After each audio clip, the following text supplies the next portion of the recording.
semua, ketemu lagi dengan kita di episode kedua Invit, yaitu Invit ngobrol bareng, kita bikin paham. Kali ini kita bakal ngomongin tentang NGO versus startup.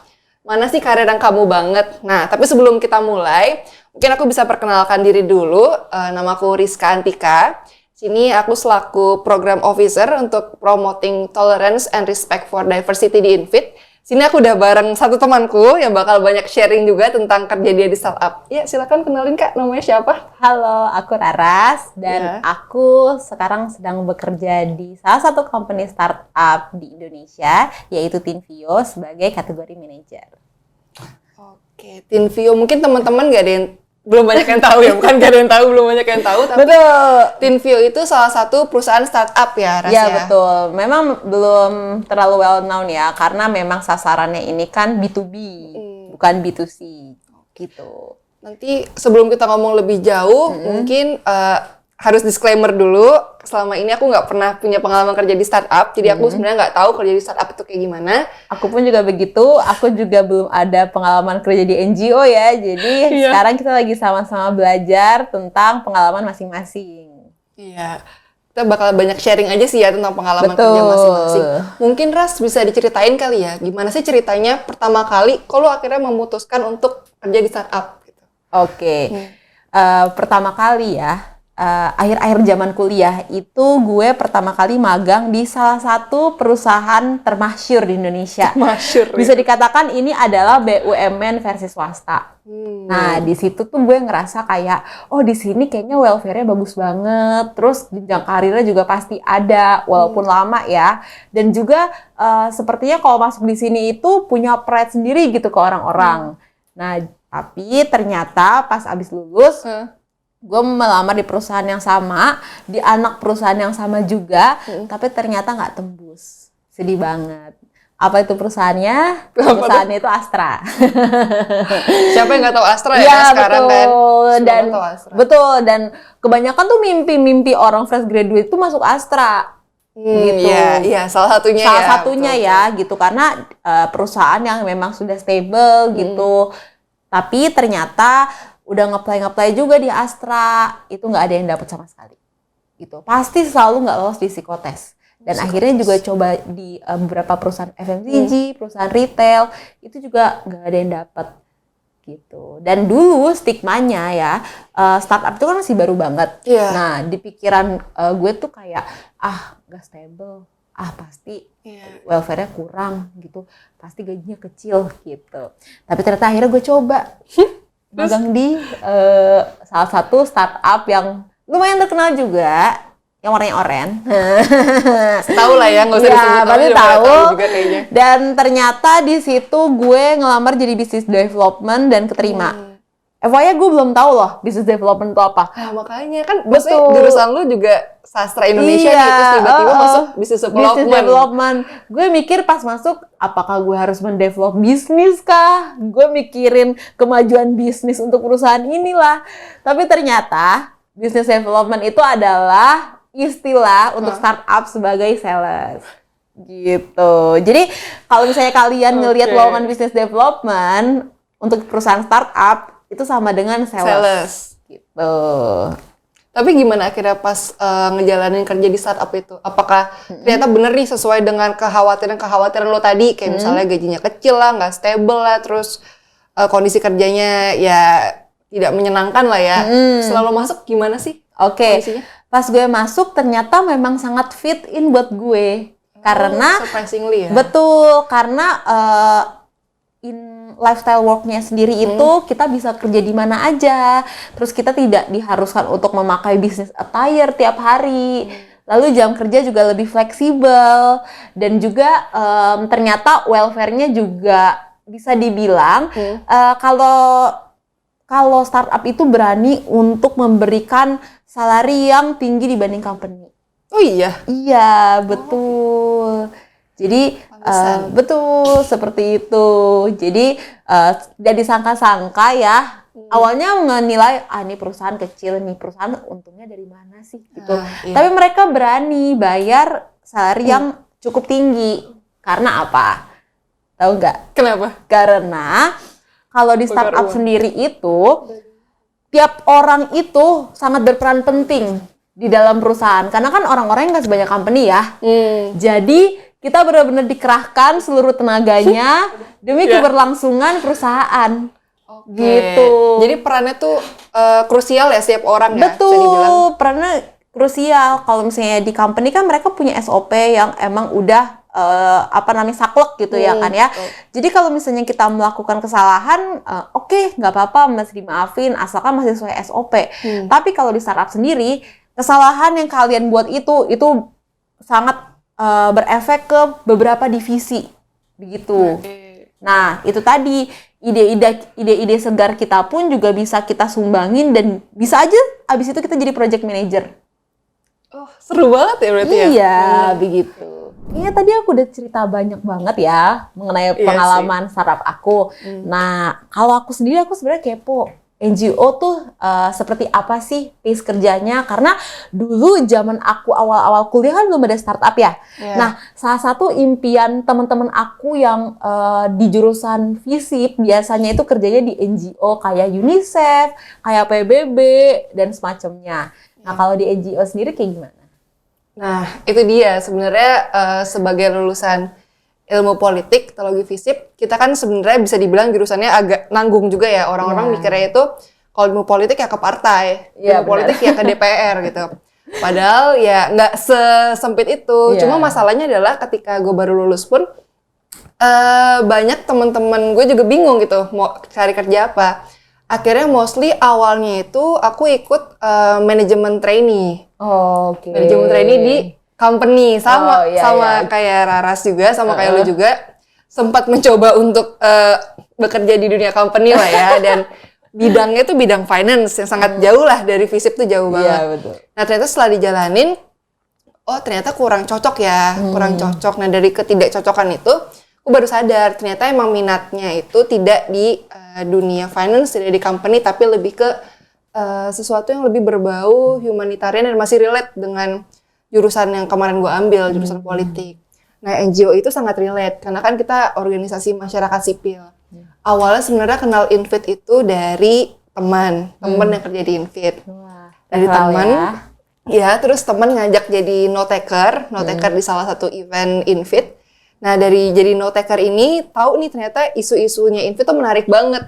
Ngomongin HAM dan demokrasi, terus ngomongin ketimpangan, pengurangan ketimpangan gender dan lain sebagainya. Dari situ gue masih kayak, oh ternyata ada ya kerjaan yang sesuai sama passion gue gitu.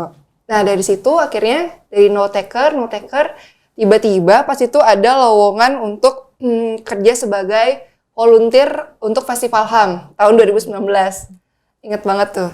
Nah di tahun 2019 itu akhirnya dicoba untuk apply aja nih Riz, kayaknya lo cocok kerja di situ. Nah akhirnya apply di situ dan masuklah ke dunia NGO. Nah ternyata memang kerjanya itu sesuai bayangan banget sih. Jadi kita memang di Festival HAM itu ngebuat event untuk ngepromot bagaimana kabupaten kota itu di Indonesia bisa menerapkan prinsip-prinsip HAM. Jadi HAM masih jadi isu dari 20 tahun terakhir kali ya. Oh bahkan 40 tahun terakhir lah. Sebenarnya kan mungkin banyak orang yang ngira itu HAM itu adalah sesuatu yang sangat jauh. Padahal HAM itu kan ada di kehidupan sehari-hari kita, di kehidupan seharian. Nah dari situ belajar, oh ternyata kita bisa do something ya untuk mendorong pemenuhan HAM itu. Nah akhirnya dari Festival HAM lalu ada lowongan lagi sebagai program asisten untuk isu ketimpangan gender, pas banget, lebih masuk lagi karena dulu aku juga skripsinya ngomongin tentang kekerasan terhadap perempuan, situ masuk. Nah itu lebih seneng lagi, akhirnya baru merasa yakin kayak, oh ya NGO adalah passion dan kerjaan juga gitu. Wow, sebenarnya nggak semua orang bisa bekerja sesuai passion loh. Iya. Jadi lo lucky enough sebenarnya ya. Cuman gue juga jadi kepo untuk detailnya sendiri, job desk lo day to day itu seperti apa sih sebagai program officer? Nah, banyak orang yang bingung kayak NGO tuh kerja ngapain sih? Lo kerjanya aksi-aksi doang ya, kalau bahasa Indonesia tuh LSM berarti ya. Lo kerjanya demo-demo doang, kritik pemerintah. Banyak persepsi kayak gitu. Cuman sini mungkin gue coba untuk meluruskan itu. Sebenarnya kerja kita apa? Kalau di Invit sendiri kita lebih ke melakukan advokasi berdasarkan bukti. Jadi yang pertama kita coba cari tahu itu sebenarnya apa sih masalah yang ada di masyarakat gitu. Nah, dari sekian banyak masalah itu kita coba untuk kerucutkan dan fokuskan permasalahan yang bisa kita solve. Nah, dari permasalahan yang sudah kita putuskan untuk kayaknya ini paling urgent nih sekarang. Kita biasanya mencoba untuk membuat awalnya penelitian dulu. Jadi penelitian ini kita lihat sebenarnya kondisi di lapangan seperti apa. Ini bukti akademisnya tuh ada gitu ya. Kita pegang dulu bukti akademisnya. Nah, setelah kita udah punya penelitian ini, barulah penelitian ini kita sampaikan atau diseminasikan. Biasanya ke stakeholders terkait. Misalnya kita ngomongin kayak kemarin nih, masalah persepsi terhadap dukungan pengesahan RUU kekerasan seksual. Misalnya ngomongin itu. Nah, nanti hasil penelitian kita sampein ke Kementerian Pemberdayaan Perempuan, lalu juga ke Komnas Perempuan, lalu juga kita sampaikan ke KSP, Kantor Staf Presiden, terus juga kita sampaikan ke Kemenko PMK, segala macam, bahkan ke DPR. Karena saat itu kan lagi proses untuk pembahasan pembahasan RUU PKS ini. Nah, dari situ, selain melakukan penelitian, itu kan kita sasarannya udah jelas kan ke stakeholders. Kita juga melakukan kampanye. Kampanye nih yang penting banget. Kampanye juga penting. Jadi kita bikin webinar-webinar, kita juga bikin infografis, video untuk ngejelasin sebenarnya isu-isu mungkin yang bahasanya langit banget, yang bahasanya tinggi. Sebenarnya itu masalah kita sehari-hari. Nah, itu kayak meningkatkan brand awareness juga ya, dari sisi awareness, perusahaan sendiri. Jadi gitu. Kayak misalnya kesetaraan gender, apa sih jauh banget. Padahal ya keseharian kita dipenuhi dengan bagaimana lo mendorong kesetaraan gender. Betul, gitu sebenarnya. Sekali. Gitu Paham. Nah, mungkin aku juga mau nanya nih ke Rizka. Untuk kekurangannya dan kelebihannya sendiri untuk bekerja di NGO seperti apa? Dan apakah welfare dari tiap individu pekerja di LSM itu terjamin kah? Atau gimana? Oke, nah ya ini bisa kita diskusin lebih panjang kayak kalau boleh. Kelebihan dulu kali ya. Kelebihan. Sebenarnya kelebihannya banyak banget. Yang pertama, pengalaman pribadi ya. Pengalaman pribadi sebagai orang yang bekerja di Invit, kita memang diberi banyak sekali akses dan ruang untuk bisa berkembang. Kayak misalnya dulu dari awal masih jadi volunteer, aku udah disuruh bikin surat untuk Pak Muldoko. Langsung ke Pak Muldoko nih. Wow. Langsung ya jiper lah ya, kayak maksudnya anak volunteer kok langsung hubungan sama kepala KSP gitu. Gimana ceritanya gitu. Jiper sih bener. Ya, tapi dari situ tuh sering banget kayak kita di diskusi selalu dilibatkan ketika ada penggalangan ide misalnya untuk kita bikin proposal atau kegiatan selanjutnya, itu benar-benar semua ditanyain. Walaupun di forum itu ada direktur eksekutif, ada senior program officer, program manager, tapi untuk kan pas itu masih sebagai program asisten ya, yang merasa paling bawah lah ya. Tapi sebenarnya cukup egaliter dalam penggalangan idenya. Enaknya tuh itu. Kita semua punya hak untuk bersuara. Betul. Nah, itu mungkin simple tapi benar-benar kayaknya menurutku susah ya untuk didapetin, benar. terutama di company yang betul sekali. Jadi benar-benar terlibat ya, gitu. Jadi bisa tukar pikiran dan apa yang kita pikirkan, apa yang kita rumuskan tuh bisa diterapkan langsung gitu loh, diapresiasi langsung di perusahaan. Gitu ya. Salah satunya itu. Terus juga kelebihan lainnya menurutku selain diberinya akses itu kita jadi terbiasa untuk berani mengambil resiko juga sih. Kayak misalnya beberapa kali, aku pertama kali itu suruh jadi moderator untuk webinar. Yang keynote speaker-nya adalah dari Bu Menteri. Bu Menteri KPPA. Itu aku pertama kali jadi moderator, terus narasumbernya tuh yang udah high profile gitu. Benar-benar dikasih kepercayaan karena di Invit ini sama mungkin kayak tadi lo cerita di startup, semua orang itu sangat krusial perannya. Betul. Sama di NGO juga. Masing-masing pribadi, kayak misalnya gue sekarang, itu harus bisa ngemastiin penjalanan program itu dari hulu ke hilir. Jadi dari proses perencanaan, keuangannya, terus pelaksanaannya sampai monitoring dan evaluasi. Jadi memang Banyak banget Banyak yang banget job sih. desk-nya. Berarti kalau misalnya di startup ini mirip project manager. Nah, coba Program kalau officer. di startup kayak gimana tuh? Betul. Sebenarnya mirip-mirip sih sama flow yang tadi lo bilang. Sebagai project manager, kalau misalnya ada project, mereka benar-benar memanage project dari hulu ke hilir gitu. Bikin briefnya, align sama beberapa divisi. Tentu saja program officer juga seperti itu ya. Iya. Kurang Betul. lebih. Oke. Mungkin habis itu pertanyaan tadi saya belum bisa dijawab ya. Oh iya, mungkin ya. Lupa. Oke, setelah itu mungkin tadi kan kelebihannya. Nah, kekurangannya sendiri untuk bekerja di NGO sendiri yang Rizka rasakan sampai saat ini seperti apa? Oke. Kekurangan mungkin sebenarnya ya bisa dibilang salah satu kekurangan lah ya. Terkait resource di NGO itu kan cenderung terbatas. Betul. Kayak misalnya satu NGO itu paling hanya punya beberapa staff aja.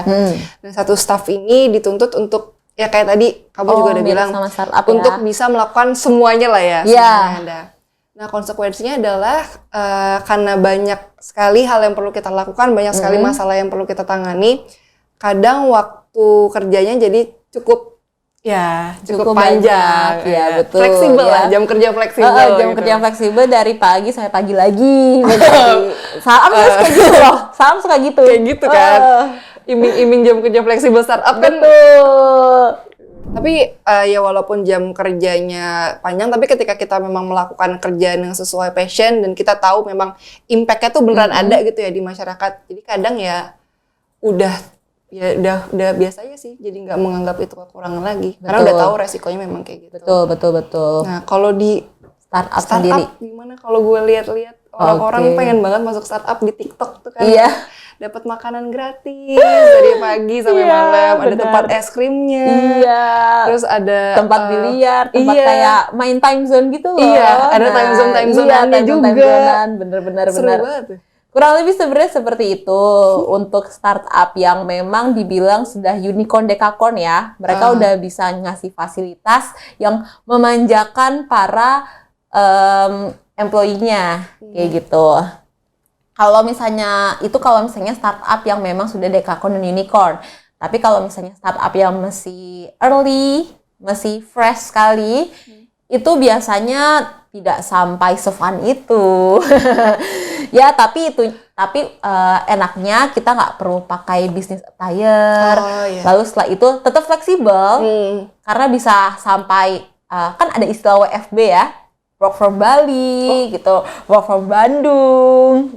Iya, betul. Ya? Nah, itu bisa dilakukan kalau kerja di startup karena benar-benar yang penting kerjaan kita kelar dan kebanyakan meeting pun itu diselenggarakan by online gitu.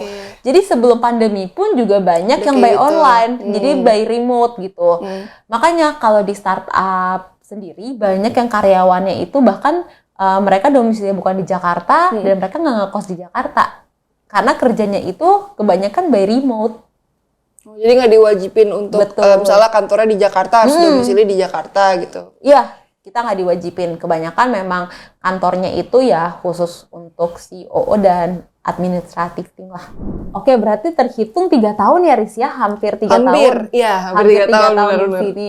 Nah, biasanya orang yang bekerja sesuai passion itu mereka bisa menghasilkan bahkan beberapa kali lipat daripada orang yang kerja memang hanya kebutuhannya aja gitu. Jadi gila laki banget loh Riz. Kalau misalnya bisa dibilang ya, Alhamdulillah ya. Nah, pasti karena bekerja sesuai passion, otomatis sudah banyak achievement nih yang sudah Rizka hasilkan selama bekerja di Invit ini. Iya. Oke, bisa dijelaskan mungkin bisa flexing sedikit ya untuk achievement-nya sendiri. Ruang untuk sombong ya. Sebenarnya nggak achievement pribadi, tapi emang ini salah satu hal yang benar-benar sangat membanggakan dan salah satu perayaan yang paling penting itu selama aku kerja di NGO.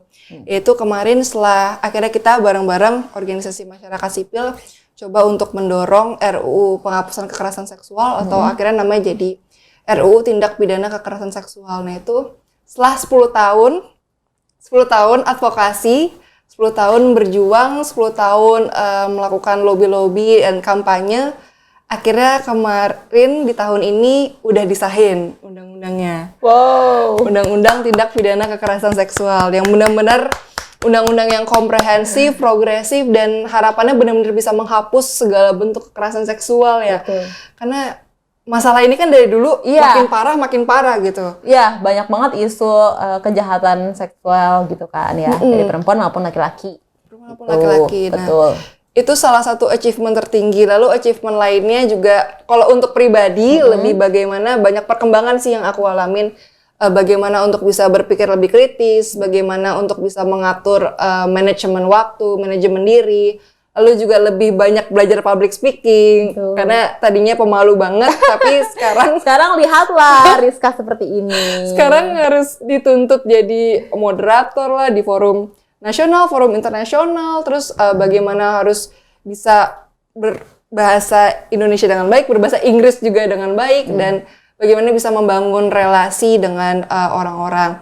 Lalu juga mungkin yang achievement tertingginya, aku benar-benar ngerasain sih kalau kerja di NGO itu bukan cuma pekerja untuk diri kita sendiri, tapi memang we are doing something.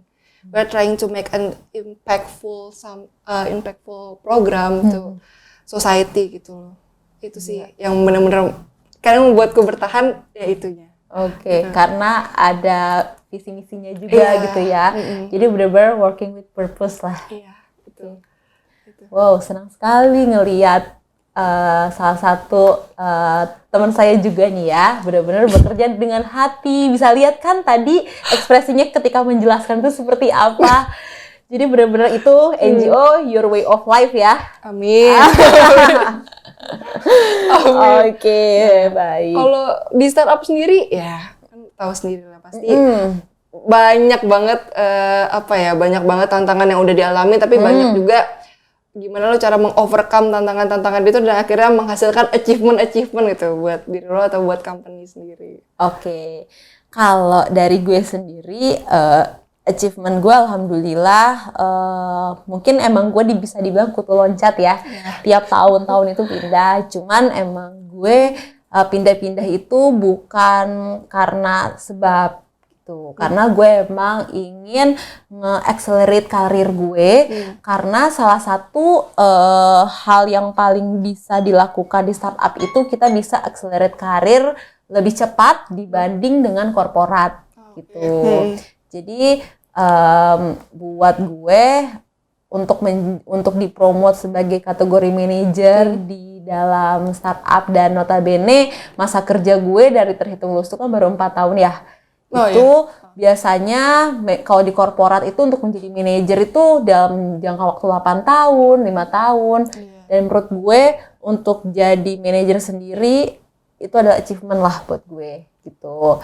Di samping itu gue juga udah berhasil untuk bertemu klien-klien yang dibilang lumayan hebat ya. Kalau misalnya di istilah di startup biasanya key account. Key account ya. Betul. Dan kita juga alhamdulillah juga bisa ngedilin klien-klien tersebut gitu untuk memakai produk dari kita sendiri. Seperti itu kurang lebihnya. Sekarang kita masuk main game, gimana? Main game ya? Ya. Startup ready? Ready. NGO ready? Ready. Ready-readyin. Ini ya, selalu startup dulu terus NGO gitu aja Oke, ya? boleh. Biar nggak rebutan nih. Boleh, ya. boleh. Ya. Oke, pertanyaan pertama. Kan guys. Deg-degan sih jujur. Siap ya? Oke. Lebih sering work from home, work from office, atau work from anywhere? Work from office. Work from anywhere. Lokasi kantor di area mana? Kuningan. Pasar Minggu. Oke, sama-sama Jaksel ya. Mikir lagi. Oke. banget. Gedung lokasi kerja itu berupa gedung atau rumah? Gedung. Rumah banget. Dinas paling jauh kemana? Bandung. Paling jauh? Gariskan. Surabaya ya? Surabaya. Kayaknya baru berapa bulan yang lalu ya. Mas We. Banyuwangi, Jember. Banyuwangi ya? Di absen. Banyuwangi. Saya Surabaya nangis mendengar ini. Oke. Nangis. Dinas terjauh waktu itu ngapain? Mendatangi salah satu klien, mereka mau grand opening. Oke. Kariska? Festival HAM 2019. Oke. Startup. Merek lanyard ID apa nih? Bukan coach. Bukan coach. Itu CBD ya. Ada NGO CBD. gimana NGO? Mohon maaf, nggak ada. Nggak ada. Nggak pakai Iya, ID iya. card. Tanda pengenal langsung KTP aja ya? Langsung aja Kak. Oke. Seringnya ke kantor Atau pakai perlindungan. baju smart casual atau formal? Sangat casual. Sangat casual. Sangat casual banget tuh. Sangat casual. Oke, Oke. sneakers gue. Prestasi karir yang paling lo banggain? Bisa ngedilin salah satu klien tersusah. Yo. Bisa ikut bareng pengesahan RUU TPKS. Oke. Healing lo yang paling favorit gimana? Ke supermarket. Lo? Tidur, jujur. Susah ya Kak, tidur ya. Oke. Nggak ada waktu. Oke, startup tongkrongan lo yang paling favorit tuh di mana? Salah satu kafe di Sentul, bukan Oke. Jaksel. Oke. Tegang. Bangi kopi. Kafe ya. Kafe. Oke, itu dia gamesnya. Oke, tadi kita udah dengerin juga ya perspektif dari pekerjaan di NGO dan juga dari startup. Mungkin kalau dari Rizka sendiri kita mendengar bahwa NGO ini adalah ladang yang sangat indah buat Rizka karena ini benar-benar bekerja sesuai passion. Tapi walaupun dari gue sendiri mungkin tidak se-passionate Rizka gitu loh ya kan dalam menjalani pekerjaan. Cuman kalian yang memang merasa kalian belum bekerja nih sesuai passion, itu tuh sebenarnya bisa dilatih guys gitu. Passion itu mungkin bisa number kedua, tapi yang pertama itu adalah harus persistence. Jadi benar-benar fokus sama apa yang kalian jalani dan pasti nanti kalian bisa cinta gitu sama apa yang kalian kerjakan seperti itu. Sepakat, mantap. Kalau kerja di NGO, nah belum banyak teman-teman yang tahu tentang NGO. Sebenarnya kerja di NGO itu sangat menyenangkan, sangat apalagi buat teman-teman yang merasa punya jiwa sosial yang tinggi atau mencoba untuk apa sih yang bisa gue lakukan untuk bangsa, untuk negara, untuk masyarakat sekitar gitu. Nah kerja di NGO itu benar-benar salah satu tempat yang sangat cocok nih buat teman-teman kalau misalnya merasa pengen do something yang sangat impactful, walaupun mungkin sebenarnya setiap langkah kecil yang kita lakukan itu pasti berdampak, pasti ada dampaknya. Tapi ketika kita masuk di NGO, kita bisa melihat langsung sebenarnya dampak apa sih yang kita lakukan gitu. Dan bagaimana kita mencoba untuk nge-create dampak itu, bagaimana kita bisa berhubungan dengan para stakeholders, dengan para kementerian, lembaga, dan juga teman-teman masyarakat di grassroots. Nah, itu sih salah satu hal yang mungkin nggak bisa didapatkan di tempat lain di NGO.